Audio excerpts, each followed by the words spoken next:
ప్రజెంట్‌గా మనం బాసర క్షేత్రంలో ఉన్నాము. ఈ ఆలయానికి సంబంధించినటువంటి వేద పండితులు నవీన్ శర్మ గారు ఉన్నారు. సో, వారితో ఈ ఆలయానికి సంబంధించినటువంటి చరిత్ర గురించి మనం కొన్ని విషయాలైతే మనం మాట్లాడుకుందాం. ఈ టెంపుల్ అనేది ఎప్పుడు ఎస్టాబ్లిష్ అయిందండి ఇది? ఇది మన కలియుగానికంటే పూర్వము, ద్వాపర యుగము, మహాభారత యుద్ధ అనంతరము వేదవ్యాసుల వారు ఈ యుద్ధానికి, రక్తపాతానికి ఇదంతా నా సంకల్పం వల్లనే అయిందేమో అని వారు వికలితం చెంది మనసంతా ఆందోళనకరంగా ఉన్న సందర్భంలో ఈ ప్రదేశమంతా కూడా దండకారణ్యంగా ఉండేది. మన ఈ సౌత్ అంతా కూడా మన భారతదేశంలో సౌత్ మొత్తం అంటే దక్షిణ భారతదేశం అంతా కూడా దండకారణ్యం. ఈ దండకారణ్యం అంతా తిరుగుతూ మన త్ర్యంబకేశ్వరలో ప్రారంభమైనటువంటి గోదావరి మొట్టమొదటి తెలంగాణ రాష్ట్రంలో అడిగడే క్షేత్రం బాసర. ఈ గోదావరి తీరంకి వచ్చిన తర్వాత వారి యొక్క మనస్సు కాస్త ప్రశాంతత కలిగి ఇక్కడ ఏదో వైబ్రేషన్స్ ఉన్నాయి, పాజిటివ్ వైబ్రేషన్స్ రావడం వల్ల కొద్దిసేపు ఇక్కడ ధ్యానం చేసుకుందామని కూర్చున్నారు. ఆ కొద్దిసేపు కాస్త కొన్ని సంవత్సరాలు అయింది ఆ తపస్సు. అటువంటి అనుష్ఠాన నిలయం ఈ బాసర. ఆ అనుష్ఠానంలో ఉన్న సందర్భంలో అసలు ఈ యుద్ధం అంతా ఎందుకు జరిగింది, ఇంత రక్తపాతం ఎందుకు జరిగింది అనేటువంటి విషయాలను ఆయన స్ఫురణకు తెచ్చుకున్న సందర్భంలో సరస్వతి అమ్మవారు ఆయనకు అనుగ్రహించింది. ప్రత్యక్షమై, వ్యాస, నువ్వు చేయాల్సింది ఇంకా చాలా ఉంది, ఏదైనా నీ సంకల్పం నువ్వు అనుకోవడం నీ భ్రమ మాత్రమే, అది భగవత్ సంకల్పం అయితే తప్ప నీ ద్వారా బయటకు వచ్చింది. ఇప్పుడు మనం చేస్తున్న పనులు కూడా మనం చేస్తున్నామని మనం అనుకుంటాం, కానీ భగవంతుడి సంకల్పంతోనే మనం పనిచేస్తాం. మీరు యూట్యూబర్ అయినా, నేను పండితున్నైనా, ఒక్కొక్కరు ఐఏఎస్ అయినా, ఐపీఎస్ అయినా, ఎవరు ఏ స్థాయిలో పనిచేస్తున్నా అది భగవన్ నిర్ణయం. ఆ సంకల్పాన్ని, నా సంకల్పమే నువ్వు కర్తగా నిర్వహించావు నాయన, నీ తప్పేం లేదు అంటే అప్పుడు అమ్మ, ఇంత జ్ఞానిని అని భ్రమపడే నేనే నీ యొక్క మాయలో పడి కొట్టుకున్నాను, అలాంటిది రాబోయేది కలియుగము, ఈ మానవులకి అతి శీఘ్రముగా వారి యొక్క కర్మ ఏదైనా చేస్తే, తప్పు చేసినా ఉప్పు చేసినా దాని యొక్క ఫలితాన్ని అనుభవించకుండా వారికి మంచి బుద్ధిని కలిగించేటువంటి ఏదైనా ఉపాయం చెప్పమని అడిగితే అప్పుడు అమ్మవారు, ఈ క్షేత్రం చాలా మహిమాన్వితమైనది కావున ఈ గోదావరి తీరంలో నన్ను మూర్తిగా నువ్వు తీర్చిదిద్దితే స్వయంగా నా ప్రాణాన్ని, నా యొక్క శక్తిని నేనే ధారపోసుకుంటాను అని అమ్మవారు వ్యాసుల వారికి వరమిస్తుంది. అలా ఇక్కడ వ్యాసుల వారు గోదావరి నదిలో ఉండి ఇసుకను తీసుకొని ఓ మూర్తిగా తయారు చేస్తారు.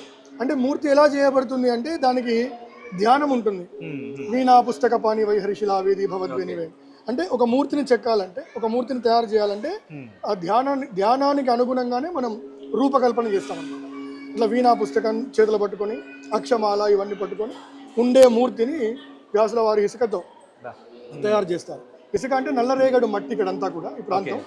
ఆ మట్టితో అమ్మవారిని తయారు చేసి అమ్మవారి స్వయంగా అందులో అమ్మ శక్తిని ప్రతిష్టాపన చేసుకుని దాన్ని వ్యాసుల వారు ప్రతిష్టాపన చేసి ముగ్గురు అమ్మల నిలయముగా మహాకాళి, మహాలక్ష్మి, మహాసరస్వతి. ఎందుకు అంటే ఇప్పుడు మనకు విద్య అనేది అందరికీ చదువుకుంటే అందరికీ రావచ్చు, కానీ జ్ఞానం ఉంటేనే ఆ విద్యకు ఉపయోగం. దాన్ని ఎలా ఉపయోగించుకోవాలో తెలియకపోతే ఆ విద్యకు సార్థకత లేదు. ఎన్ని చేసినా స్పార్క్ లేకపోతే వాడు అందులో రాణించలేదు. బీటెక్ చేసిన వాళ్ళు 1000 మంది ఉంటే అందులో చెప్పుకోవాల వాళ్ళే ఫోకస్ అవుతారు. ఏ విద్య అయినా, వేదం కావచ్చు, లౌకిక విద్య కావచ్చు, పారమార్థికం కావచ్చు, ఎవరు ఏ రంగాన్ని ఎంచుకున్నా అందులో నిష్ణాతత్వం రావాలంటే జ్ఞానం ఉండాలి. అందుకే ఇక్కడ జ్ఞాన సరస్వతిగా అమ్మవారు వచ్చిన ప్రతి ఒక్కడికి జ్ఞానముతో కూడిన విద్యని అమ్మవారు అందించే విధంగా వ్యాసుల వారు అమ్మవారి దగ్గర వరాన్ని పొంది ఇక్కడ ప్రతిష్టాపన చేసినారు. ఇక్కడ ఇంకొక విశేషం ఏంటంటే అనుష్ఠానానికి నిలయం బాసర. ఈ అనుష్ఠాన ప్రక్రియ ఎప్పుడు ప్రారంభమైందంటే గురు చరిత్రలో 13, 14వ అధ్యాయంలో ఇక్కడికి దత్తాత్రేయుల వారు పర్యటనకు వచ్చారని, ఇక్కడ ఒక బ్రాహ్మణుడికి కడుపు నొప్పి వ్యాధి ఉంటే సాక్షాత్తు సాయం దేవుడు వారికి భోజనం పెట్టడం వల్ల ఆ కడుపు నొప్పి బాధ తొలగిపోయిందని ఇక్కడ గురు చరిత్రలో చెప్పబడ్డది. కాబట్టి కేవలం గానగాపూర్లోనే ఉంది భిక్షాటన ఎత్తడం, మళ్ళీ బాసర్లోనే ఉంది, వేరే ఏ క్షేత్రంలో లేదు. ఇక్కడ 41 రోజు, 21 రోజు, 11 రోజులు ఇలా దీక్షగా ఉండి అమ్మవారి యొక్క మంత్రాన్ని అనుష్ఠానం చేస్తారు. ఇక్కడ అయ్యగారులు వారి గోత్రనామాల పట్ల, వాళ్ళ నక్షత్రం పట్ల వారికి ఒక మూలమంత్రం రాసిస్తారు. ఓకే. ఆ మూలమంత్రాన్ని ఇక్కడ అనుష్ఠానం చేసి నిత్యం గోదావరిలో స్నానం చేసి లోపల బ్రాహ్మణ అగ్రహారం ఉంది. ప్రతిరోజు జోలే కట్టుకొని భిక్ష ఎత్తుకుంటారు వాళ్ళు. ఓకే. ఆ భిక్షని ఎక్కడికి వెళ్తారు భిక్షాటనకు? బ్రాహ్మణ అగ్రహారానికి. ఒక 20 కుటుంబాలు ఉన్నాయి, బ్రాహ్మణ కుటుంబాలు. ఆ కుటుంబాలు వీళ్ళకు భిక్ష వేయండి వాళ్ళు భోజనం చేయరు. ఓకే. ప్రతినిత్యం కూడా ఓకే. వారు ఏ ఫంక్షన్లో ఉన్నా ఏమున్నా కూడా ఇక్కడ ఒకరిని రిప్రజెంటేటివ్ నుంచి వెళ్తారు. వేరే బ్రాహ్మణ కుటుంబాలు కాకుండా వేరే ప్లేస్ కూడా వెళ్తారు వాళ్ళు? లేదు, కేవలం అంటే వాళ్ళకి వరదానం ఉందన్నమాట. ఓకే. ఎందుకంటే ఎందుకంటే బ్రాహ్మణునికి భోజనం పెట్టడం వల్లనే ఇక్కడ వ్యాధి నిర్మూలన జరిగింది అనేటువంటి క్షేత్ర మాహాత్మ్యం చేత వాళ్ళు భిక్ష వేస్తారు. నిష్టగా ఉండి మడితో వండి ఇంటి దేవుడికి నైవేద్యం పెట్టి వీళ్ళకు భిక్ష వేసిన తర్వాతనే వాళ్ళు భోజనం చేస్తారనమాట. అలా వాళ్ళు ఆ సాత్వికమైనటువంటి ఆహారాన్ని తీసుకొని ఇక్కడ దీక్షగా ఉండి వాళ్ళ యొక్క కోరికలను శీఘ్రంగా నెరవేర్చుకున్నటువంటి వాళ్ళు కోకొల్లలు.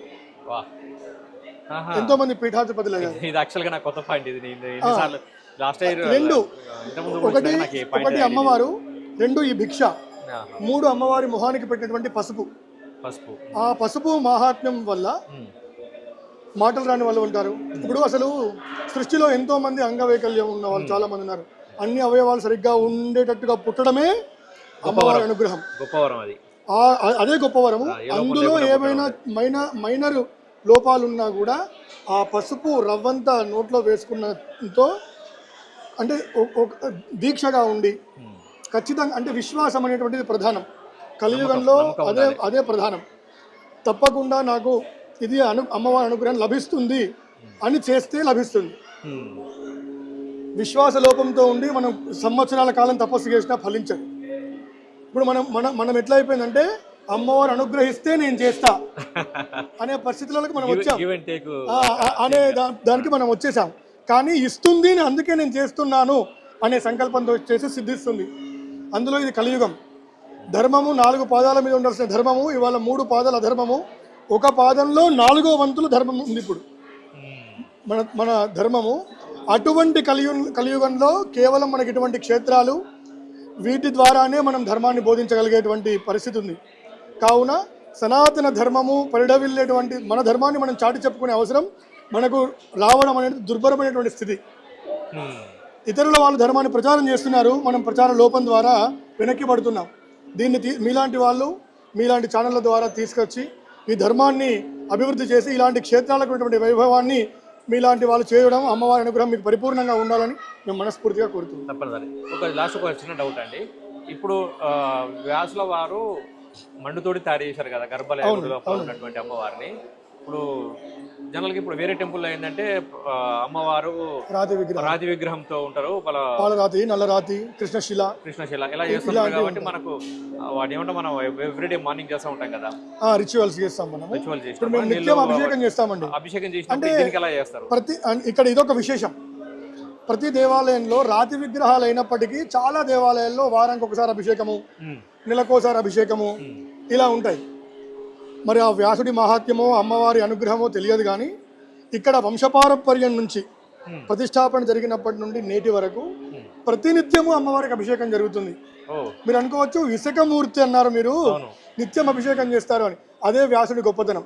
ఇవాళ వేదం బతికుంది అంటే వ్యాసుడు వారి యొక్క భిక్ష అంటున్నాను. అంటే మనకు శాస్త్రంలో ఏం చెప్పబడ్డదంటే వ్యాసోచ్ఛిష్టం జగత్ సర్వం.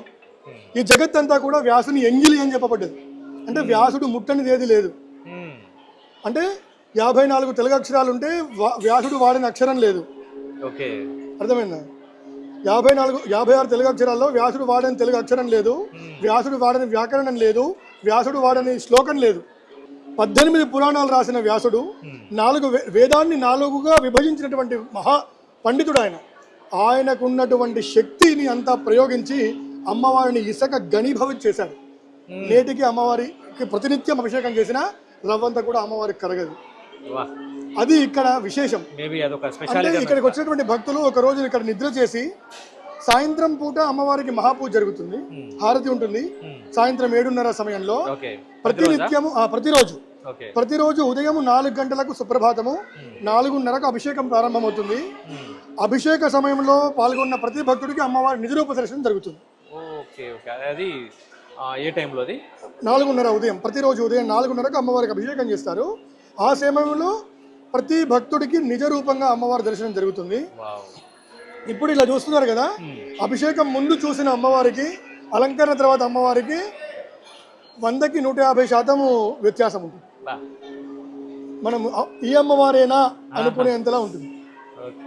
కావున అందుకనే వచ్చే భక్తులకు మేము రిక్వెస్ట్ చేసేది ఏంటంటే, ఒకరోజు సాయంత్రానికి ఇక్కడికి చేరుకొని ప్రదోష పూజలో పాల్గొని ఉదయం అభిషేకంలో గోదావరి స్నానం చేసి అభిషేకంలో పాల్గొని అమ్మవారి యొక్క పూర్తి అనుగ్రహానికి పాత్రలు కావాలని మేము కోరుతున్నాం. అంటే ఇక్కడ జరిగేటువంటి ఉత్సవంలో జరిగేటువంటి ఏదైతే వైదిక క్రతువు ఉన్నదో దాంట్లో పాల్గొంటే అసలు ఏంటి క్షేత్రం యొక్క మహాత్మ్యం అనేది మనకు తెలుస్తుంది.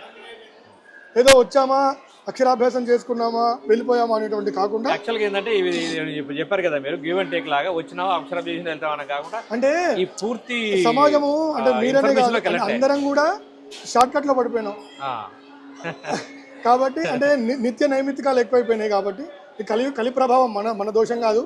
అయినా అందులో కొంచెం గట్టిగా నిశ్చయించుకొని ముందు రోజు వచ్చి చేరుకొని ఒక రోజు ఉండి అభిషేకం చేసుకొని అక్షరాభ్యాసం చేసుకొని ఇక్కడ యొక్క క్షేత్ర వైభవాన్ని మనం పొందితే మనకు దాని యొక్క పరిపూర్ణత అనేది దక్కుతుంది. 100% ఇన్ఫర్మేషన్ అనేది అప్పుడు వస్తుంది. థ్యాంక్ యూ అండి. అలాంటి సనాతన ధర్మమైనటువంటి విషయాల మీద మీరు ఇంకెంతో కృషి చేసి లోతుగా దీన్ని అందరి జనాలకి అందించాలని మనస్ఫూర్తిగా అమ్మవారి పట్ల ఆశీర్వదిస్తున్నాను. థ్యాంక్ యూ అండి, thank you so much. So ఒక చాలా రోజుల తర్వాతకి ఒక మంచి వీడియో తీసిన ఫీలింగ్ ఉంది నాకైతే ఈరోజు.